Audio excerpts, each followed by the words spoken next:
I've been listening to music ever since I can remember.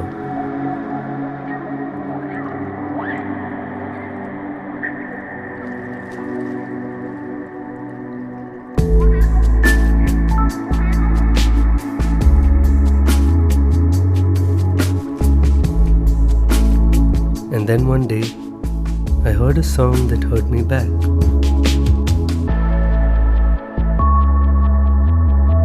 So I turned myself into a tape, recording stories from people who made my life sound better. Because every song is a conversation.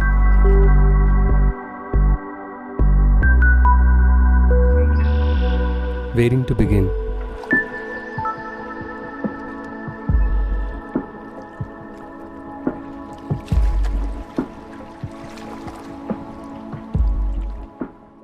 Paleri Manikyam title song അതൊരു song ആയിട്ട് ഉണ്ടായിരുന്നില്ല എന്ന് കേട്ടിട്ടുണ്ട്. എന്തായിരുന്നു, how did that take shape? അത് നോവലിൻ്റെ ഇതാണല്ലോ. ഇപ്പോൾ T P Rajeevan എന്ന് പറയുന്ന അദ്ദേഹത്തിൻ്റെ നോവലാണ്. അത് അദ്ദേഹത്തിൻ്റെ തന്നെ കവിതയാണ്, ആ നോവലിലുള്ള കവിതയാണ്. അപ്പോൾ ബാക്ക്ഗ്രൗണ്ട് സ്കോർ ചെയ്തുകൊണ്ടിരുന്നപ്പോൾ ശ്രീ രഞ്ജിത്ത് ഡയറക്ടർ അദ്ദേഹം വന്നിട്ട് പറഞ്ഞു, നീ കവിതയും കൂടി ഒന്ന് ചെയ്തോളൂ, കവിത ചെയ്തിട്ട് രണ്ട് വരിയൊക്കെ ഇടയ്ക്ക് ചില ബാക്ക്ഗ്രൗണ്ട് സ്കോർ പീസുകളായിട്ട് നമുക്ക് ഉപയോഗിക്കാം എന്ന് പറഞ്ഞു. അപ്പോൾ ഞാൻ ചെയ്തു. അപ്പം തന്നെ പാടി പോവുകയാണ്. ഓരോ സീനിൽ ഇവിടെ 2 വരി ഇടാം, അവിടെ 2 വരി ഇടാം, അവർ പാടി പോയി. അദ്ദേഹം ഫസ്റ്റ് ഹാഫ് കണ്ടപ്പോഴാണ് നമുക്കിത് കമ്പൈൽ ചെയ്തിട്ടൊരു സോങ് ആക്കാം. ഇപ്പോൾ ബാക്ക്ഗ്രൗണ്ട് സ്കോറിന് ചെയ്തിട്ടുള്ള ഓർക്കസ്ട്ര മാറ്റി ഒരു സോങ്ങിന് പറ്റുന്ന രീതിയിൽ വേറെ ചെയ്യാം, നീ തന്നെ പാടിയാൽ മതി, വേറെ പാടിക്കാൻ സമയവും ഇല്ല, നമുക്ക് നീ തന്നെ പാടിയാൽ മതി, ഇത് ഇപ്പോൾ നന്നായിട്ടുണ്ടെന്ന് പറഞ്ഞു. അപ്പോൾ അങ്ങനെ ഈ പറഞ്ഞ പോലെ ഒരു ഓവർനൈറ്റ് പ്രോസസ്സായിരുന്നു. അത് ഓർക്കസ്ട്ര ചെയ്ത് പാടി മിക്സ് ചെയ്ത് ഇറക്കൽ. അപ്പോൾ അത് ചെയ്തുകൊണ്ടിരുന്ന സമയത്ത് ഈ സിനിമ കണ്ടിട്ട് പാട്ട് ചെയ്യുമ്പോൾ ഉള്ളൊരു ഫീലുണ്ടല്ലോ. സാധാരണ സിനിമ കഥ കേട്ടിട്ട് മാത്രമാണ് പാട്ട് ചെയ്യാറ്. പാലേരി മാണിക്യം സിനിമ കണ്ടിട്ടാണ് പാട്ട് ചെയ്യുന്നത്. അപ്പോൾ അതിൻ്റെ ഒരു സീനുകളും ആ സീൻ കണ്ടുകൊണ്ടാണ് നമ്മൾ പാടുന്നത്. സോ അതിൻ്റെ ഒരു നാടകം ഭയങ്കരമാണ്. അപ്പോൾ അത് പാലേറും നാടായ പാലേരിയിൽ പാടിപ്പതിഞ്ഞൊരു പാട്ടുണ്ടല്ലോ, പാലേരി മാണിക്യം പെണ്ണൊരുത്തി പാതിരാ നീന്തി കടന്ന പാട്ട്, അവളച്ചേറേലെ മീനിൻ്റൊപ്പം തുള്ളി കളിച്ചു വളർന്ന പെണ്ണ്, കല്ലൂരെ കാട്ടിലെ മാനിൻ്റൊപ്പം തുള്ളി കളിച്ചു വളർന്ന പെണ്ണ്, കുഞ്ഞോറക്കുന്നിന്നടിവാരത്തിൽ തുമ്പപ്പൂച്ചിരിയും നുണക്കുഴിയും, ആകാശചന്ദ്രൻ്റെ വീട്ടിൽ നിന്ന് സമ്മാനം കിട്ടിയ കണ്ണും മൂക്കും, കവടിമണി പോലെ പൊക്കിൽ കോടി പൂവിരിയും പോലെ ചുണ്ടും പല്ലും പോന്നൊരു. Very nice, superb. You know, I've heard you remark that music is too vast for absolute freedom. അതിൻ്റെ ആവശ്യമില്ല, എന്തെങ്കിലും ക്രിയേറ്റ് ചെയ്യാൻ ഒരു ബൗണ്ടറിയുടെ ആവശ്യം എന്നൊക്കെ പറയുന്നത് കേട്ടിട്ടുണ്ട്. Which got me thinking. കാരണം ക്ലാസിക്കൽ മ്യൂസീഷ്യൻസ് പറയാറുണ്ട്, രാഗംസ് ഒക്കെ ഒരു ഡയറക്ഷന് മാത്രം യൂസ് ചെയ്ത് ഇംപ്രൂവൈസ് ചെയ്യുക, അതിലാണ് ആക്ച്വൽ സെൻസ് ഓഫ് മ്യൂസിക് ഇരിക്കുന്നത്. വിജയേട്ടൻ തന്നെ ഈ പൂവേലിൽ എന്ന് പറഞ്ഞ പാട്ടിൽ ഒരുപാട് മ്യൂസിക്കൽ സൈലൻസസ് ഉണ്ട്. സൈലൻസസിനെ എങ്ങനെയാണ് കാണുന്നത് ആസ് എ മ്യൂസിഷ്യൻ? സൈലൻസാണ് യഥാർത്ഥ മ്യൂസിക് എന്നുള്ളതാണ് എനിക്ക് എൻ്റെ വിചാരം. ഞാൻ പലപ്പോഴും ചിന്തിക്കാറുള്ളതാണ്. ക്രിയേറ്റഡ് സൈലൻസ് ആണ് മ്യൂസിക് ശരിക്കും.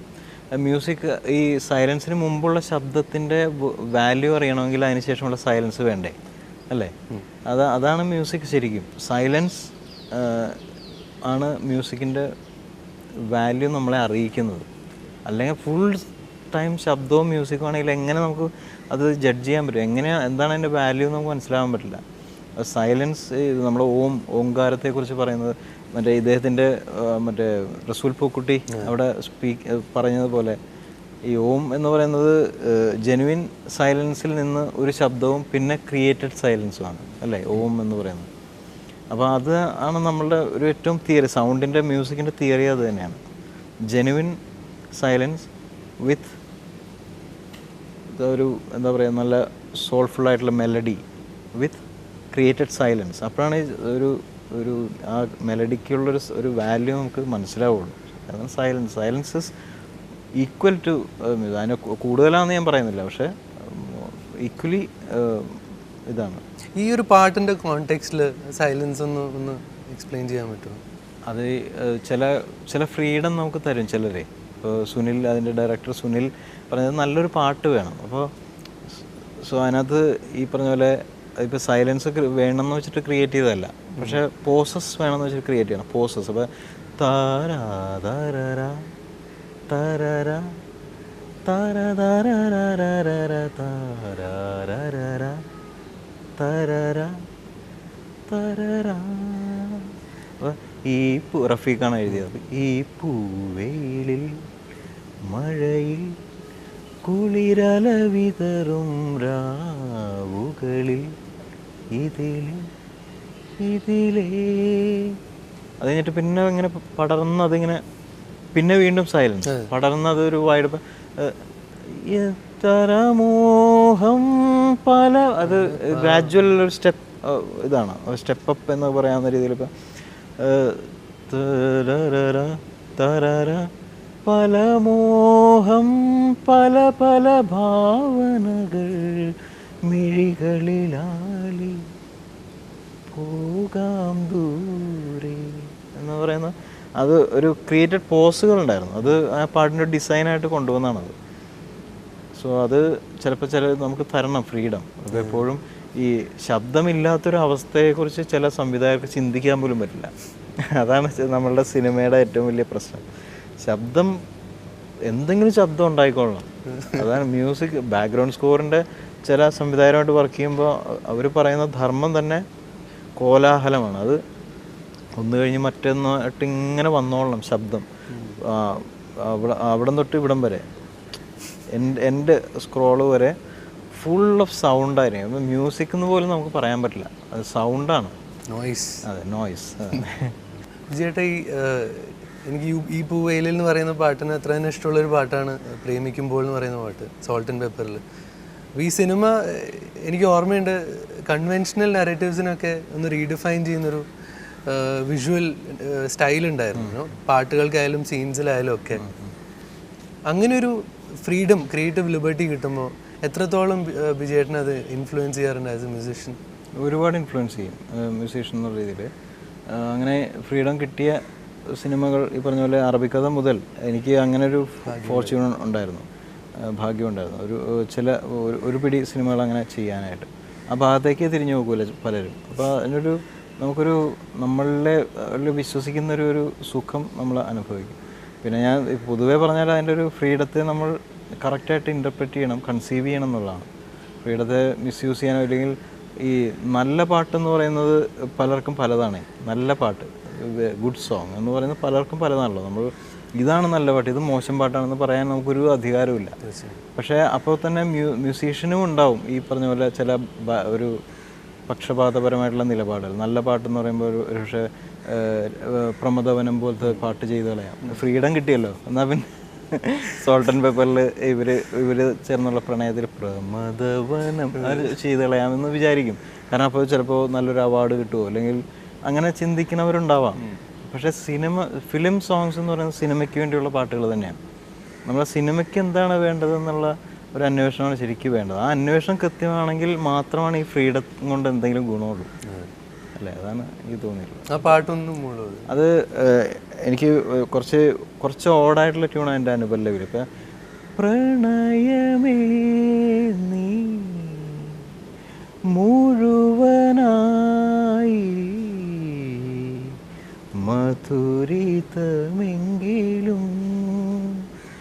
എരിയുവ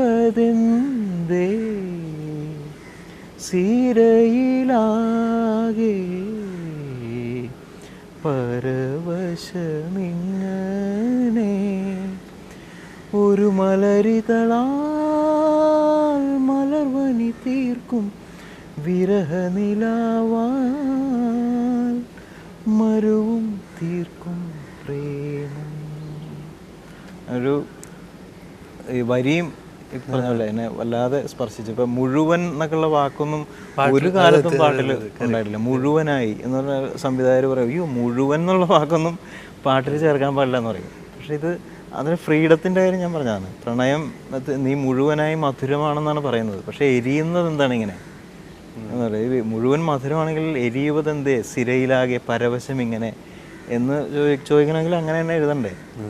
അപ്പോൾ അത് ഇതൊരു അബ്സല്യൂട്ട് ഫ്രീഡമാണ്. സിനിമയിലും ആവാം എന്നുള്ളതാണ് ആ ഫ്രീഡം എന്ന് പറയുന്നത്. പക്ഷെ വിത്തിൻ ദ ഫ്രെയിം അത് എല്ലാ കലയ്ക്കും ഉണ്ട്. ആ ഫ്രെയിം പെയിൻറ്റിങ്ങിനും ഉണ്ട്, എല്ലാത്തിനും ഉണ്ടല്ലോ ഫ്രെയിം എന്ന് പറയുന്നത്. അത് അതിൻ്റെ ഫ്രെയിമിൻ്റെ ഒരു വ്യാപ്തി വലുതും ചെറുതും ആവാം, പക്ഷെ ഫ്രെയിം ഉണ്ടാവും. കളിയച്ഛൻ എന്നുള്ള സിനിമയിലാണ് ഒരു നാഷണൽ അവാർഡ് വിജയേട്ടന് കിട്ടുന്നത്. അതേപോലെ ഒഴിമുറി എന്നുള്ള ചിത്രത്തിനാണ് ബാക്ക്ഗ്രൗണ്ട് സ്കോറിന് സ്റ്റേറ്റ് അവാർഡ് കിട്ടിയത്. നമ്മളിവിടെ വേർതിരിവുകളില്ല എന്ന് പറയുന്നുണ്ടെങ്കിലും ഒരു കൊമേഴ്ഷ്യൽ സിനിമ, ആർട്ട് സിനിമ എന്നുള്ള വേർതിരിവ് ഇവിടെ നടക്കുന്നുണ്ട്. അപ്പോൾ ഇപ്പോൾ രണ്ട് മേഖലകളിലും പ്രവർത്തിച്ചിട്ടുള്ള ഒരു വ്യക്തിയാണ് വിജയേട്ടൻ. ഇപ്പോൾ കൊമേഴ്ഷ്യൽ ആയാലും ആർട്ട് സബ്ജക്റ്റ് ആയാലും, ഇപ്പോൾ പാലേരി മാണിക്യ ആർട്ടിസ്റ്റ് തന്നെ, അതുപോലെ കളിയച്ഛനും എല്ലാ സിനിമകളിലും വർക്ക് ചെയ്തിട്ടുള്ളതാണ്. എന്താണ് ഇത് തമ്മിൽ വ്യത്യാസം ഫീൽ ചെയ്തിരിക്കുന്നത്? ഒരു സംവിധായകൻ്റെ ആറ്റിറ്റ്യൂഡ് ഇതിനകത്ത് ഏറ്റവും നിർബന്ധമല്ലേ? ഒരു മ്യൂസിക് ഡയറക്ഷനിൽ സംവിധായകൻ്റെ ആറ്റിറ്റ്യൂഡ് എന്നുള്ളത് വളരെ നിർബന്ധമുള്ള ഒരു കാര്യമാണ്. അതുപോലെ തന്നെ ആർട്ട് സിനിമകളിൽ ശ്രദ്ധിക്കപ്പെടാതെ കൊണ്ട് ചില പാട്ടുകൾ പോകുന്നു എന്നുള്ളതും ഒരു ദുഃഖകരമായിട്ടുള്ള കാര്യമല്ലേ? അതെ, തീർച്ചയായിട്ടും നല്ലൊരു ഇതാണത്. കാരണം അതിന് ചോദ്യം തന്നെ വൃത്തിയാണ്. കൊമേഴ്ഷ്യൽ ആർട്ട് എന്ന് പറഞ്ഞിട്ട് എനിക്ക് കൃത്യമായിട്ടുള്ള വേർതിരിവുണ്ട് സത്യം പറഞ്ഞാൽ. ആസ് എ പേഴ്സൺ ഞാൻ വർക്ക് ചെയ്യുന്നതിന് നമുക്കറിയാമല്ലോ. നേരത്തെ പറഞ്ഞതുപോലെ ഒരു സൂചി കുത്താൻ പോലും ഇടം നൽകാത്ത സംവിധായകരുണ്ട് ഒരു സിനിമയിൽ, മ്യൂസിക് എന്ന് പറഞ്ഞതിൻ്റെ പേരിൽ. അപ്പോൾ അതെന്തിനു വേണ്ടിയാണ്?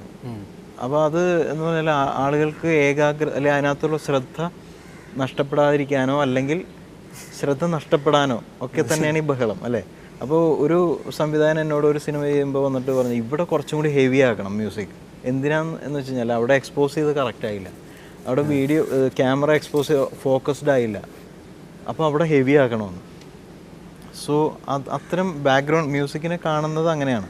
പക്ഷെ കളിയച്ഛനോ ഒഴിമുറിയോ ആർട്ടിസ്റ്റോ മ്യൂസിക്കിനെ കാണുന്നത് അങ്ങനെയല്ല. ഇവിടെ മ്യൂസിക് വേണ്ട എന്ന് പറയുന്നൊരു ധൈര്യം, അതായത് അത് ഡിസൈനറാണ് ഡയറക്ടർ എന്ന് പറയുന്നത്. ഇവിടെ നമ്മൾ ചെയ്താലല്ല ഇവിടെ മ്യൂസിക് വേണ്ട വിജയ്, ഇത് ഇവിടെ ഞാൻ മ്യൂസിക് ഉദ്ദേശിച്ചിട്ടില്ല എന്ന് പറയുന്ന ഒരു കോംപ്രമൈസ് കുറവായിരിക്കും. ആർട്ട് ഹൗസ് സിനിമകൾക്ക് കോംപ്രമൈസ് കുറവായിരിക്കും. അത് ഈ നമ്മൾ അന്വേഷിക്കുന്നവരും നമ്മളുടെ സ്പൂൺ കൊണ്ട് നമ്മളുടെ വായിൽ തരുന്നവരും തമ്മിൽ വ്യത്യാസമില്ലേ. അത് അന്വേഷിച്ചിറങ്ങുന്നവർക്കുള്ള സിനിമകളായിരിക്കും ഒരുപക്ഷെ ആർട്ട് ഹൗസ് സിനിമകൾ. അതിൻ്റെ ക്വാളിറ്റി കാലങ്ങളോളം കിടക്കും. അതിൻ്റെ ക്വാളിറ്റി റിവാർഡിങ് ആണ്. മറ്റേന്ന് പറഞ്ഞാൽ നമ്മളെപ്പോഴും പലപ്പോഴും പറയാറുണ്ട് ഇങ്ങനെ വ്യത്യാസമില്ല, ഇത് അങ്ങോട്ട് നല്ല സിനിമ അത്രേ ഉള്ളൂ എന്ന്. നല്ല സിനിമ പോലും ഈ ജനപ്രിയ സിനിമ എന്ന് പറയുന്നത് എപ്പോഴും നല്ല സിനിമയാവണമെന്നില്ലല്ലോ, ഇല്ലെന്നുള്ള ഉറപ്പാണ്. അത് എന്നെ സംബന്ധിച്ച് വളരെ കൃത്യമാണ്. ജനപ്രിയ സിനിമകൾ ഒരിക്കലും എപ്പോഴും നല്ല സിനിമകളാവണമെന്നില്ല. എന്നാൽ ജനപ്രിയമല്ലാത്ത സിനിമകൾ മോശം സിനിമകളുമല്ല എപ്പോഴും. അത് വ്യത്യാസം തന്നെയാണ്. പിന്നെ ഈ നല്ല പാട്ട് നഷ്ടപ്പെടുന്നു എന്നുള്ളത് ഞാൻ വിചാരിക്കുന്നില്ല. കാരണം പിന്നെ എപ്പോഴെങ്കിലും പാട്ട് റിവൈവ് ചെയ്യും, നമ്മളുടെ കാലശേഷമെങ്കിലും ആണെങ്കിൽ പോലും. കാരണം ഞാൻ ഒരു ഉദാഹരണം പറയാം. ഇപ്പോൾ താനേ തിരിഞ്ഞും മറിഞ്ഞും എന്നുള്ള പാട്ട് കേട്ടിട്ടില്ല. താനേ തിരിഞ്ഞും മറിഞ്ഞും പോപ്പുലറായത് ഒരു 15 വർഷമായിട്ടുണ്ടല്ലോ, ഒരു 15 years ആയിട്ടുണ്ടാവും ആ പാട്ട് പോപ്പുലറായിട്ട്. അതിനു മുമ്പ് ആരും ശ്രദ്ധിച്ചിട്ടില്ല. ഒരുപക്ഷെ ബാബുരാജ് അദ്ദേഹത്തിൻ്റെ തന്നെ പാട്ടുകളിൽ പലതും ഇപ്പോൾ താമസം എന്തേ വരുവാനോ അല്ലെങ്കിൽ അങ്ങനെയുള്ള പാട്ടുകൾ, ചന്ദ്രബിംബമാണെങ്കിൽ അങ്ങനെ ഇപ്പോൾ പ്രാണസഖി ഇങ്ങനെയുള്ള പാട്ടുകളൊക്കെ വളരെ പോപ്പുലറായി നിൽക്കുമ്പോഴും ഈ പാട്ട് ആരും ശ്രദ്ധിച്ചിട്ടില്ല, വളരെ കുറച്ച് പേര്. അത് എപ്പോഴോ ബാബുരാജ് സാറിൻ്റെ തന്നെ പാടിയ ഒരു CD ഇറങ്ങിയപ്പോഴാണ് ആ പാട്ട് ശ്രദ്ധിച്ചത്. സാറിൻ്റെ പാട്ടുകളിൽ എനിക്ക് പേഴ്സണലി ഒരുപാട് ഇഷ്ടമുള്ളൊരു പാട്ടാണ് ഡാത്ത് അടിയാൽ.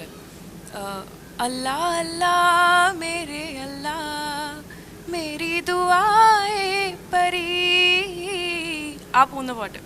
ആൻഡ് അതിന് നോർമലി ഒരു പാട്ടല്ലാതെ ഒരു സൂഫി ടച്ച് ഉണ്ട്.